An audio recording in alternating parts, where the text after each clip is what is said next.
A bonding conversation is when people talk and it makes them feel closer to each other. The main result is that their bond becomes stronger. Here are different ways people can have conversations that help them form a bond. When trying to persuade someone, the relationship might not last long.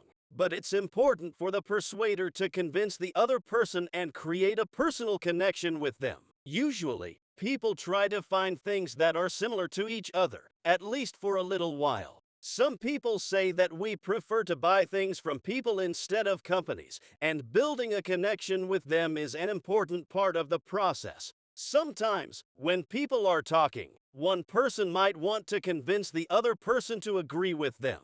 This can happen even if they don't know each other very well. You can notice this when friends and co-workers talk and need more than just asking to get everyone to agree. When people have persuasive conversations, they can bond by engaging in small talk and focusing on things they have in common. After this, many different ways of convincing people are used to either strengthen relationships or persuade them to buy something. There are some relationships where one person is in charge and tries to tell other people what to do, and maybe even what to think. Some examples of these types of relationships are between moms and dads, bosses and employees, and leaders in the military. In these situations, it's best to create a strong connection between the person in charge and the person who follows their orders. This way, the person who follows feels grateful to the person in charge and does what they're told without asking why.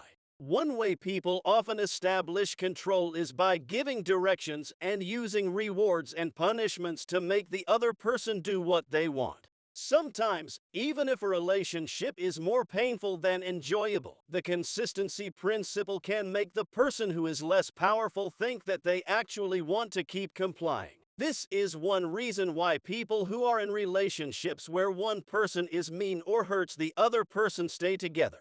Having conversations that make people feel connected might mean that the person giving commands needs to be respectful and kind to those who are lower than them, even if it's just for a short time while giving commands. They can also say thank you when they finish giving orders. In a college relationship, people work together in the same company to achieve similar goals. This activity is much better if they become friends. One way this happens in organizations is when people dress similarly. They also go to work parties and talk to lots of different co-workers every day, even if it's just saying hello as they walk by.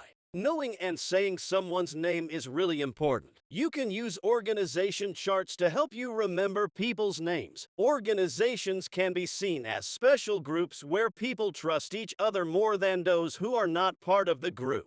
If this trust is not there, then the organization is in big trouble. If you don't have good relationships with your co-workers, it would be harder to work together. You would have to spend more time checking on each other, looking out for each other, and dealing with extra problems. In college, people usually talk about their schoolwork. Friendships are created when people support each other, either by doing things together or by caring about each other's activities. The goals, beliefs, and other important things in the organization and talking about them also help to create strong connections, just like doing things together and having a common enemy.